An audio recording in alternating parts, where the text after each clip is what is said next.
A very good morning, good evening, and good afternoon, ladies, gentlemen, boys, girls, whatever place it is you're tuned on to the Life Signatures Radio. Every single opportunity we have to be alive, it is an opportunity for us to give this world what we have as our best. And what I have, one of the things that I have is this podcast.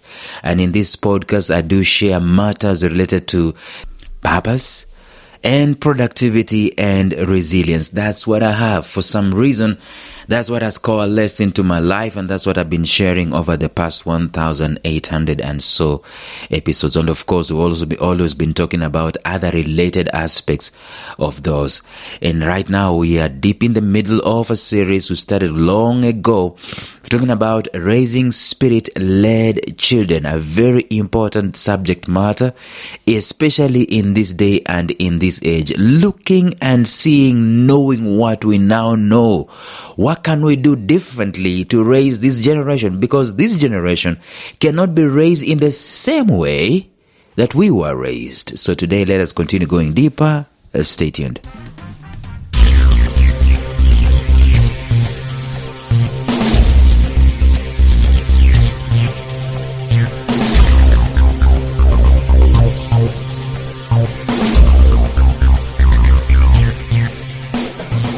Welcome to the Life Signatures podcast with Lawrence Namale. Lawrence is a life coach, author, and keynote speaker who loves to tackle different topics on purpose, productivity, and resilience. His mission in life is to awaken all your boundless possibilities available in you. Life Signatures podcast is dedicated to bring to reality every single person who knows that deep down in their gut, there's got to be more to life than this. And now, here is your host, Lawrence Namale.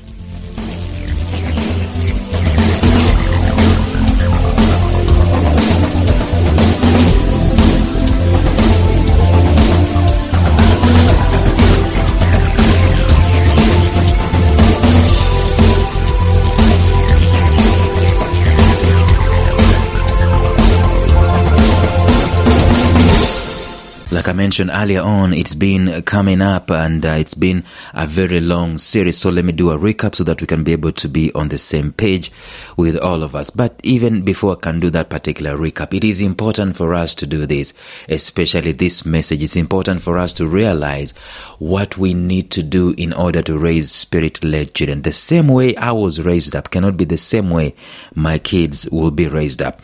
And one of the things that I normally fight a lot is starter school and templates. When you come to starter school and templates, it applies largely in terms of parenting and education.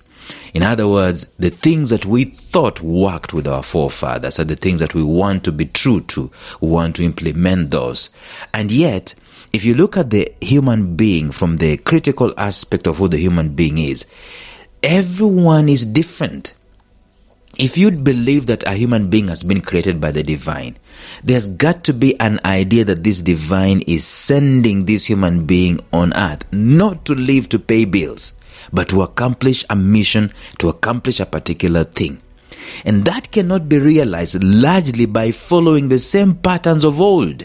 We've got to look at this human being as an adventure. It's a new person. When a child is comes into my life, this is an adventure.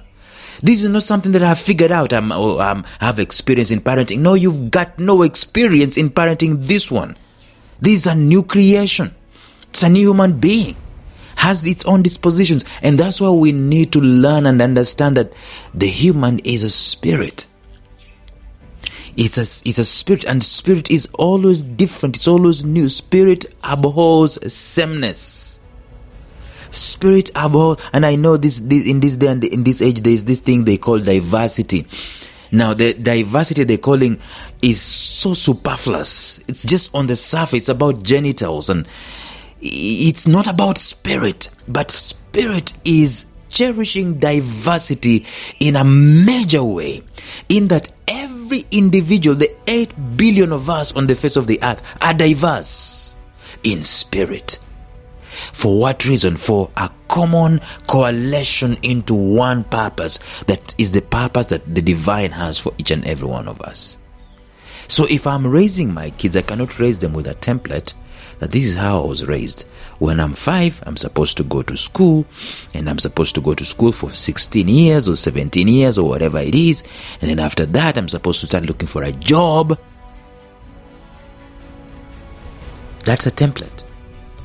But in that template, there's so much that we normally miss, and that's why over the past several episodes I've been talking about the following. Number 1, you're not raising a spirit-led child if you do not teach them to cherish the inner compass. I cannot go back there and discuss it. You can go back into the other episodes. Number 2, you're not raising a spirit-led child if you do not teach them to the importance of self-extraction. Number 3, you're not raising a spirit-led child if you do not nurture and nourish their creative capacities, which we're going to go deeper into there. And then number 4, you're not raising a spirit-led child if you don't teach them to value the personal growth and development. The value of personal growth and development is absolutely critical in raising a spirit-led person. Number 5, you're not raising a spirit-led child if you're not teaching them to be humane. And number 6, you're not raising a spirit-led child if you do not speak into their spirit. And then number 7, we've been at it for quite a while. You're not raising a spirit-led child if you do not teach them to create value and solutions. Value and solutions. Spirit is about creation. Spirit is about problem solving. Spirit is about newness. Spirit is about trailblazing. Spirit is about creating light where there is darkness. Spirit is about innovation. It's about creativity. Spirit is about invention. Spirit is about newness all the time. And these are the things that we need to teach. And I've been at it for a while for this one. I've been talking about this. If we want our children to enhance this value of being creative, we need to nurture the spirit of creation and creativity within them. And we need to teach them to experiment. We talked about this yesterday. We need to teach them to experiment with the unseen instead of being faithful to the seen and to the templates of the world. Today, we need to teach them. We ought to allow them to take one hint, one direction, one idea, and just pursue it to the logical conclusion. When you observe your child and you see there's a hint of passion in them, and let me differentiate passion here, because at times we abuse the word passion. I can say I'm so passionate about Arsenal, yet I do not know how to kick a football. That's not the kind of passion I'm talking about. You can say I'm so passionate about movies, yet I do not know how to write a script. I do not know how to create a script that is going to transform and inspire. You can say I'm so passionate about computers, yet I do not know how to use them. The passion I'm talking about is creative passion. So your child is passionate about music, and they have the inborn talent and gift and disposition either to sing or play an instrument or arrange songs or whatever it is in the space of music there is. These things, they normally come from the Spirit. And guess what? The Spirit always allows us to have a sneak peek of that particular thing before it comes into our whole fruition. Before it comes into the substance that now is a tangible product into the world. That's the same thing. If you look, that's why I keep saying very many organizations, in fact nearly all organizations, what they are sold, they are spiritual organizations. If you look at if you only need to take some time and read the biography of Steve Jobs, and understand that whatever Apple was created was spirit. It was taking one hint and running with that hint to the logical conclusion. Why is it that Steve Jobs did not take the hint of, let's say, running with football or sports? Why was it in engineering and electronics? You get what I'm trying to say? See, the templates of our world today, they are cramming things and forcing everyone to do the same thing. That's what I talked about earlier on. Spirit is never about sameness. Spirit is about diversity. Even in the sameness, even in the diversity itself, you can have motivational speakers, but there are those ones who are passionate about a particular subject matter. You can have preachers, but there's those ones who are running with a particular message. It is not the same. And if we are going to raise spirit-led people at the earliest of ages, I don't care whether you think it's going to pay them or not, we will figure out. And in this podcast we've taught about purpose to profit, figuring out how to balance our lives with finances, but at the same time being true to who we are and pursuing our passions and our pursuits. So if a child at the age of 9 and 10 and 11, who was me, is passionate about words, wants to write, it is obvious when they do write, something comes to inspiration, and the rest of the people just marvel at what they have written, and they love to read. Why in the world are you forcing chemistry on them? Why in the world are you forcing biology and physics on them?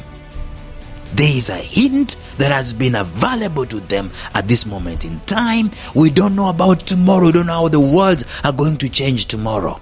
But the divine and the spirit is not stupid to show you that this kid can write. Why don't you support that to the logical conclusion? This is what we miss on a lot. Because this gift, this hint, this idea, this talent has been foreseen, provided for by the Spirit, because the Spirit knows what lies ahead in terms of what problems this hint, this idea, this passion that this kid has is going to help solve later on, 20 years from today. The problem with us is that we look at the problems of today and we start equipping our kids with the problems, to solve the problems of today. So you scoff at these hints. You scoff at these general dispositions in life. You scoff at a child who says they want to learn how to play drums. You don't know what 20 years is going to look like today. You are afraid. You're being ministered by the spirit of fear that my child is going to be useless and is going to be, whatever it is. And so you force them to drop the drums and to go to the same thing, the same template that you went through. I want us to be aware. I know, even I've talked about this in these episodes, that there is no critical mass in our society today that allows what I'm talking about. In other words, the world today, of course it started to change, but the world today responds to children, in terms of offering them opportunity, responds to children who have a degree or a diploma or an academic paper. But it's changing in that there are very many people with degrees and academic papers, and the world cannot accommodate them.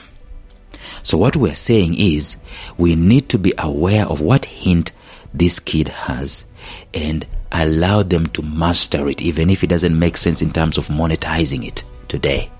And what we are teaching these children, we are teaching them to solve problems and create value, instead of teaching them to own a degree and look for a job. I know it's very theoretical at this moment in time, but I feel it in my spirit. Spirit always wants us. I've always wondered, who was the first guy to be jobless? What was his name? What was the circumstances under which he became jobless? I will tell you what. I will tell you that this guy became jobless because of a template, because of a system. It wasn't like that before. So let us start to diversify. Let us start to look at the hints that this world is giving us about these kids.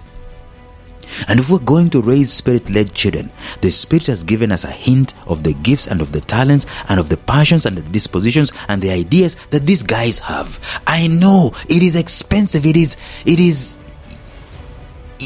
uncontrolled. It is an adventure. It's not defined. It's not like you can see the end at the end of it. They come and they ask you for stuff, and you at your age, you didn't even have a laptop, didn't even have a desktop to begin with. But they're asking you for a laptop, a book, a MacBook. They're asking for an iPad.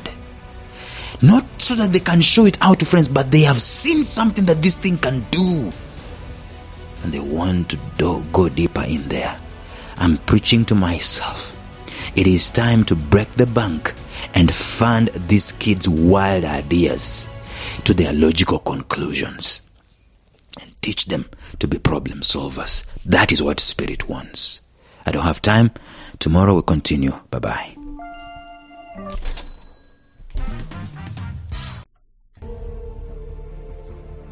Thank you for listening to Life Signatures Radio. If you enjoyed today's show, subscribe to Life Signatures Radio on iTunes, Stitcher, or visit our website at lifesignatures.libsyn.com. Life Signatures Radio, fresh, clean, and inspiring.